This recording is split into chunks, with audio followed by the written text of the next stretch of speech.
पहले अपने शिव गुरु के चरणों में प्रणाम करती हूँ, मैं या पार्वती के चरणों में प्रणाम करती हूँ, लीलम दीदी हरेंद्र भैया के चरणों में प्रणाम करती हूँ, सभी गुरु भाई गुरु बहन के चरणों में प्रणाम करती हूँ।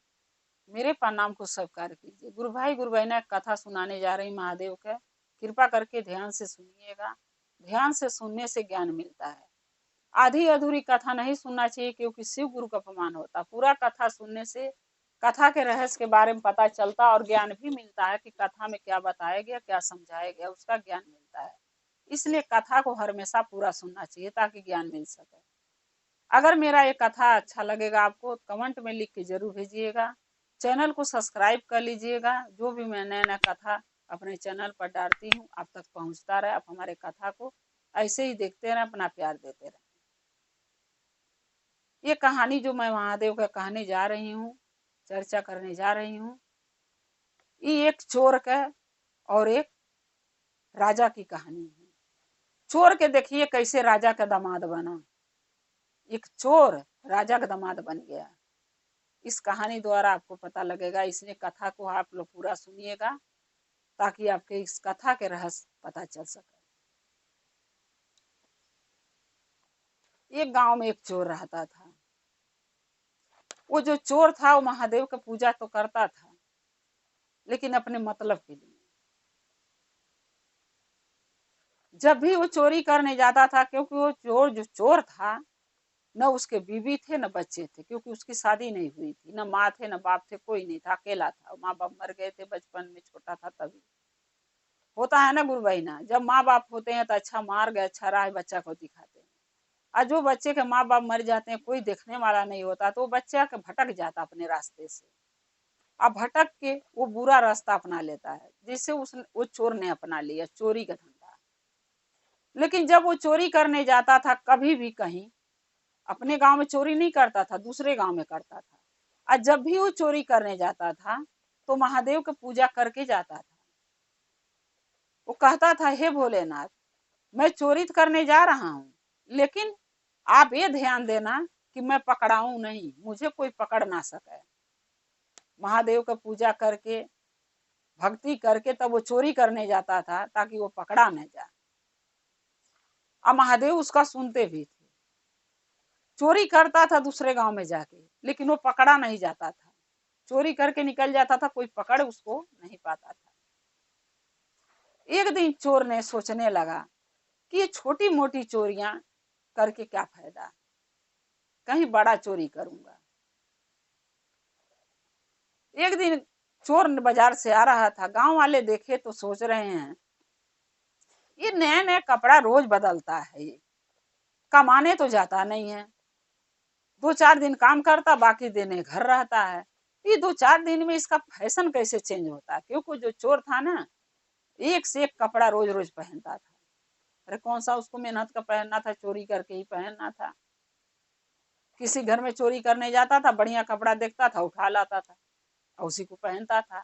लोग कहते थे जब 2-4 दिन ड्यूटी काम करता है, बाकी दिन घूमता रहता है दिन भर, तो ये कपड़े कहाँ से नया नया पाता है।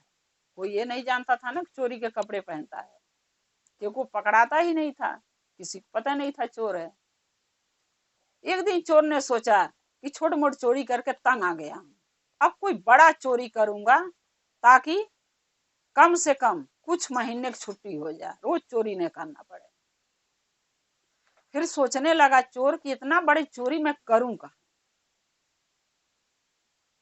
फिर उसको याद आ गया कि इसी गांव में तो एक राजा रहते हैं, ऐसा करता हूँ कि राजा के घर चोरी कर लेता हूँ। राजा के घर चोरी करने को तो सोच लिया चोर, लेकिन उसको ये नहीं पता था, कभी राजा के महल में तो गया नहीं था, उसको रास्ता के बारे में पता नहीं था कि किधर से घुसेंगे चोरी करने और किधर से निकलेंगे। एक ही रास्ता जानता था, जो मेन गेट था। मेन गेट से तो कोई चोर हिल नहीं सकता, क्योंकि राजा का सिपाही खड़ा रहते थे, रातों दिन पहरा देते थे। चोर ने क्या किया कि गांव में घूम घूम के सबसे राजा के घर के बारे में पता करने लगा, खास करके उस इंसान से जो राजा के घर में राज दरबार में काम करने जाते थे। वो मजदूरों से पूछने लगा कि राज दरबार में आप लोग काम करने जाते हैं तो क्या एक ही गेट है? अब कोई कहा हाँ एक ही गेट है, जो नहीं जानता था। लेकिन जो जानते थे वो कहते थे नहीं 2 गेट है। अब ये पूरा 5 दिन के अंदर पूरा ये छानबीन कर लिया कि दूसरा गेट किस साइड से। एक एक इंसान बता दिया कि पीछे साइड राजा के घर कोठी में एक गेट पीछे साइड है। वो गेट बहुत कम, उस गेट से लोग आते जाते हैं, ज्यादा करके मेन गेट से ही लोग आते जाते हैं। जब सारा एड्रेस पता सब तरीका सब था लगा लिया चोर राजा के घर के बारे में, तब जान समझ गया कि अब हम चोरी कर सकते हैं। एक दिन क्या किया कि चोर ने राजा के घर में पीछे के दरवाजे से हेला। पीछे के दरवाजे से हेल के जब दरबार में हेल गया महल में, तो राजा के तिजोरी खोज रहा था कि कहाँ तिजोरी है जो हम चोरी करें। अब सोचने लगा, चारों घर सब घर छान मारा, कमरा कहीं नहीं पाया, तो सोचा कि तिजोरी राजा के ही महल में होगा, राजा के ही रूम में होगा। चलो देखते हैं, राजा रानी सो गए होंगे तो ताला तोड़ के तिजोरी के धन लूट लेंगे। जब राजा के रूम के सामने गया तो देखा राजा रानी दोनों जगह लाइट जल रही है। चोर ने छुप गया, छुप के उनके बातें लगा सुनने। सोचा देखूं राजा रानी इतनी रात को क्या बतिया रहे हैं। छुप के बातें सुनने लगा तो राजा कह रहे थे रानी से कि रानी लड़की सयान हो गई है हमारी, क्योंकि राजा की एक बेटी थी। राजा कह रहे हैं अपनी रानी से, रानी लड़की सयान हो गई है, इसके लिए घर भर ढूंढना चाहिए। तो रानी कह रही थी कि हाँ, इसके लिए अच्छा घर भर ढूंढना, कोई राजकुमार ढूंढना, ताकि जिसके पास धन दौलत हो हमारी लड़की कोई कष्ट ना हो जाने पर। तब राजा कहते हैं नहीं रानी, हमार बेटी जो है महादेव की भक्त है, शिष्या है, महादेव की पूजारन है, बचपन से पूजा करती है। अब मैं चाहता हूं कि कोई ऐसा बंदा उसके जीवन में आए ताकि वो भी महादेव का पूजा पाठ करता हो और महादेव का विश्वास करता हो, महादेव का सम्मान करता हो। उसी से मैं शादी करूंगा लड़की की अपनी, चाहे वो गरीब हो चाहे अमीर। तब रानी कहती है कि ऐसा लड़का मिलेगा कहाँ। तब राजा कहते हैं ढूंढना पड़ेगा, ढूंढूंगा, कहीं जरूर मिलेगा महादेव का भक्त कोई न कोई। तब वो चोर जो था वो सोचने लगा कि तिजोरी तोड़ के राजा का चोरी करके हमें क्या लाभ होगा। अरे बहुत खाऊंगा चोरी करके तो 2 महीना 4 महीना, फिर उसके बाद चोरी करना पड़ेगा मुझे। अगर मैं यहाँ पकड़ा गया तो जीवन भर कारागाह में राजा डाल देंगे। इससे अच्छा कि मैं अब चोरी नहीं करूंगा। चोर का मन बदल गया, बोला अब चोरी नहीं करूंगा, ऐसा करता हूं कि राजा के बेटी से शादी कर लेता हूं। राजा की बेटी से शादी कर लूंगा तो सारा धन हमारा ही हो जाएगा, इसमें कोई टेंशन नहीं रहेगा। अब ये बात सोच के चोर फिर पीछे के दरवाजे से निकल के अपने घर चला गया। घर जाने के बाद रात भर वो सोचा कि कौन सा ऐसा काम करूं कि राजा के नजर में एक अच्छा इंसान नजर आऊं, ताकि राजा अपनी बेटी की शादी हमसे कर दें। क्या ऐसा मैं करूं। सोचते सोचते उसको एक उपाय सूझा कि ऐसा करता हूं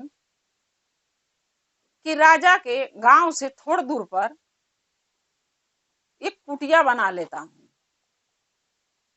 और महादेव के एक शिवलिंग बना लूंगा मट्टी के, उसी पर पूजा करूंगा। राजा उसी रास्ते से आते जाते रहते हैं, उनका नजर पड़ेगा तो हमें अच्छा इंसान देख के अपनी बेटी से शादी कर देंगे।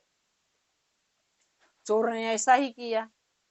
क्या किया कि गांव के बाहर जाके, जिस रास्ते से राजा ज्यादा आते जाते थे, उसी रास्ते के सामने जाके एक पेड़ था, उसी पेड़ के नीचे अपना कुटिया एक बना लिया और उसी कुटिया के लगे शिवलिंग मट्टी के बना के अपरत दिन महादेव का पूजा करता था, नमः शिवाय के जाप करता था। अब गांव वाले भी देखते थे तो कहते थे पहले तो ये घर में अपने रहता था झोपड़ी में, अब ये बाहर आके पूजा क्यों कर रहा, क्या बात है। लेकिन न कोई पूछता था उससे, न वो किसी को बताता था वजह है क्या। धीरे धीरे बात पूरे गांव में फैल गई और ये बात राजा तक पहुंच गई कि एक इसी गांव का एक लड़का है, खूबसूरत जवान है, और एक मड़ई बना के एक पेड़ के नीचे रहता है, महादेव का पूजा भक्ति करता है। अब राजा तक जब ये बात पहुंची तो राजा ने सोचा इस लड़के से मिलना चाहिए। राजा अपने मंत्री को भेजे, क्योंकि राजा तो भाई डायरेक्ट नहीं पहुंच सकते कहीं ना, क्योंकि उनको अपने ओहदा भी देखना होता है। एक मंत्री को राजा भेजे, बोले जाओ उस लड़के को बुला के ले आना। वो मंत्री गया और बोला कि राजा साहब तुम्हें बुलाए हैं, चलो। लड़का मना कर दिया, बोला नहीं आज समय नहीं है, महादेव के पूजा पर बैठा हूँ, राजा से बोलिए कल आऊंगा। मंत्री जाके जब राजा से बोला, राजा को दुख हुआ, बोलने लगे बताओ हमारा बुलावा ठुकरा दिया, ऐसी क्या उसके अंदर अहंकार बढ़ा हुआ है। राजा ने बोला मंत्री से कि चलो मंत्री घोड़ा तैयार करो, हम उसके पास चलेंगे। राजा मंत्री जब उसके पास दोनों पहुंचे, लड़का उठा, हाथ जोड़ के खड़ा हो गया, बोला राजा साहब जो हमसे गुस्ताखी हुआ, गलती हुआ, हमें क्षमा कर दीजिए। अब मैं बोला था कल आऊंगा, तो आप क्यों कष्ट किए, मैं कल आ जाता आपके पास, क्योंकि मैं पूजा पर बैठा था इसीलिए आ नहीं पाया, महादेव को पूजा कर रहा था। तब राजा कहते हैं कि नहीं, काम मुझे ही था तुमसे, इसलिए मुझे आना पड़ा। तब वो लड़का जो चोर था बोलता है क्या काम था बताइए। तब राजा बोलते हैं कि मैं अपनी लड़की की शादी तुमसे करना चाहता हूँ। तब वो लड़का मना कर देता है, कहता कि नहीं राजा साहब, हमें आपके लड़की से शादी नहीं करना है। राजा कहते हैं क्यों, हमारे लड़की के तो शादी करने के लिए बड़े बड़े राजा महाराजा इंतजार कर रहे हैं कि मैं अपने लड़की का शादी उनके बेटे से करूं, लेकिन हम तुम्हें एक अच्छा इंसान समझ के, एक महादेव का भक्त समझ के अपनी लड़की की शादी करना चाहता हूं, तो तुम मना क्यों कर रहे हो, क्या बात है। तब वो लड़का कहता है कि ना ही पूछिए तो अच्छा है, लेकिन हम अपनी लड़की की शादी नहीं कर पाएंगे। तब वो राजा कहते हैं कि नहीं, अब तो तुम्हें बताना ही पड़ेगा कि क्या वजह है कि जो तुम हमारी बेटी से शादी नहीं करना चाहते। तब वो लड़का बोलता है कि राजा साहब देखिए, मैं जो आप हमें समझ रहे हैं वो मैं नहीं हूं, आप हमें एक अच्छा इंसान समझ रहे हैं, जो मैं एक अच्छा इंसान नहीं हूं। राजा बोले तब तुम क्या हो। तब वो लड़का कहता है चोर, कि मैं एक चोर हूं, मैं अच्छा इंसान नहीं हूं, मैं एक चोर हूं। तब राजा कहते हैं जब तुम चोर हो तो इस वेशभूषा में क्यों महादेव की पूजा कर रहे हो, तुम्हें चोरी करना चाहिए।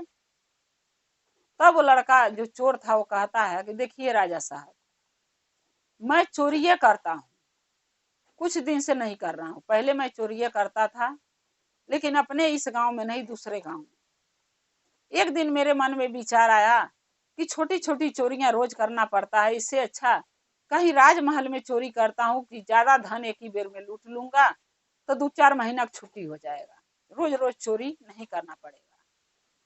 सो आपके दरबार में चोरी करने के लिए मैं सोचा जाने की, लेकिन रास्ता पता नहीं था कौने रास्ते जाऊं। तब जो आपके महल में काम करने आते हैं उनसे, गांव वालों से पता किया कि एक दरवाजा आपके घर महल के पीछे है। उसी दरवाजा से मैंने रात को घुसा आपके घर में चोरी करने के लिए। जब आपके घर का तिजोरी मैं खोज रहा हूँ कि धन चोरी करूं आपके तिजोरी से, तिजोरी नहीं मिली, मेरे को लगा आपके रूम में होगा। जब मैं आपके रूम में चोरी करने जा रहा था तो राजा आपकी बातें, रानी साहब का बातें में सुनने लगा छुप के, क्योंकि देख रहा था कि आप लोग क्या बतिया रहे हैं। आप रानी से बोल रहे थे कि मुझे कोई ऐसा लड़का खोजना पड़ेगा, दामाद बनाना पड़ेगा लड़की की शादी करने के लिए, जो महादेव का भक्त हो, अच्छा इंसान हो, सच्चा इंसान हो, सच बोलता हो, झूठ ना बोलता हो। सो मेरे मन में लालच आ गया कि अगर चोरी करते समय मैं पकड़ा गया तो आप कारावाह में जीवन भर के लिए डाल देंगे, अगर नहीं पकड़ा गया तो आपका धन लूट के कितना दिन खाऊंगा, 2 महीना 4 महीना, उसके बाद फिर मुझे चोरी करना पड़ेगा। सो मेरे मन में विचार आया कि मैं एक अच्छा इंसान बन के आपके नजर में बन जाऊं, ताकि आप अपनी लड़की की शादी मुझसे कर दें। लेकिन महादेव का पूजा करते करते मुझे ये आभास हो गया है, ये यकीन हो गया है कि झूठ पर रिश्ता नहीं चलता है। सो अब मैं यही चाहता हूँ कि मैं महादेव का भक्ति करूं, पूजा करूं, अब मैं आपकी लड़की शादी नहीं कर पाऊंगा। तब राजा कहते हैं कि देखो, तुम अपने जीवन में पहले क्या किए क्या नहीं किए, ये मेरे से मतलब इससे नहीं, मगर मैं ये देख रहा हूं कि पहले तुम चोरी किए कि क्या किए, लेकिन आज तुम एक सच्चा, एक अच्छा इंसान बन चुके हो। सो हमारे लड़की से शादी कर लो, तुम्हारी भी जीवन सुखी सुखी कटेगा और मेरी लड़की भी तुम्हारे साथ खुश रहेगी। क्योंकि ऐसा नेकदार इंसान जो अपनी सच्चाई चाहते तुम, तो हम शादी के लिए प्रस्ताव जब रखे तुम्हारे सामने, तो तुम ये सच्चाई नहीं बताते हमसे, हमारे बेटी से आसानी से शादी कर लेते, हमारे धन का मालिक बन जाते, क्योंकि हमारे एक ही बेटी है, जो भी धन है सब उसी का है। लेकिन तुम्हारे अंदर एक अच्छाई था जो तुम हमें बता दी अपना पूरी सच्चाई कि तुम क्या करते थे या क्यों नहीं शादी करना चाहते। तुम्हारे इतना सच्चा इंसान, अच्छा इंसान हमें दामाद नहीं मिलेगा। सो मैं शादी तुम्हारे ही से अपनी लड़की का करूंगा, अब मना मत करो। तब वो चोर जो है राजा के बेटी से शादी कर लेता है और राजा के महल में रहने लगता है। धीरे धीरे करके समय बीतने लगता है, राजा बूढ़े हो जाते हैं। उसी चोर के राजा अपना उत्तराधिकारी यानी राजा बना देते हैं चोर के। आज चोर जो था वो राजा बन के राजा का राजकाज सब अच्छे तरीके से संभालने लगता है। रानी और राजा का देखभाल करता है अपनी पत्नी के साथ, उसी राजमहल में रह के राजा बन के राजा का सब राजकाज, सब भार अपने सर पर ले लिया, उठा लिया और सब अच्छे से राजकाज चलाने लगता है। अब देखिए गुरु बहिना, किसी की भाग बदलते देरी नहीं लगती है। अगर किसी के भाग में लिखा है वो आगे चल के राजा बनेगा, चाहे वो चोर हो, चाहे कुछ भी हो, चाहे भिखारी हो, तो वो राजा बनेगा, क्योंकि उस चोर की किस्मत में लिखा था कि राजा बनेगा तो बन गया। इसीलिए कहते हैं गुरु बहिना, किसी के भाग्य के लिखा कोई ले नहीं सकता। अगर आपके भाग्य में लिखा है कि आप एक दिन करोड़पति बनेंगे तो जरूर बनेंगे, और नहीं लिखा है गरीब बन के जीना लिखा है, सो हम गरीब बन के ही जिएंगे। किसी के भाग के ले नहीं सकते, अपनी भाग के इंसान को भी भरोसा करना चाहिए, जो हमारे भाग में लिखा है वो हमें मिलेगा। गुरु बहना, जैसे वो एक चोर के महादेव के पूजा करते करते बुद्धि ज्ञान आ गया, एक अच्छा इंसान बन गया, और अच्छाई देख के चोर का राजा ने अपने बेटी के शादी उस चोर से कर दिए और अपने राज दरबार के उसको राजा बना दिए। उसी तरीके आशा करती हूँ कि महादेव सबका दुख दलितर, सबकी परेशानी दूर करें और सबको एक मौका दें सुधरने के। महादेव सब पर दया करें। गुरु बहिना, अगर मेरा एक कथा आपको अच्छा लगेगा तो कमेंट में लिख के जरूर भेजिएगा। चैनल को सब्सक्राइब कर लीजिएगा। जो भी मैं नया नया कथा वीडियो अपने चैनल पर डालती हूँ आप तक आसानी से पहुँचता रहे। हमारे कथा को ऐसे ही देखते रहें, अपना प्यार अपना दुलार हमें देते रहें। हम और आप शिव परिवार से ऐसे ही जुड़े रहें। हर हर महादेव, घर घर महादेव। महादेव के दया और कृपा सभी भक्तों पर, सभी गुरु बहिना पर सदा बना रहे। शिव गुरु सदा आप लोग के साथ रहे। जय शिव गुरु।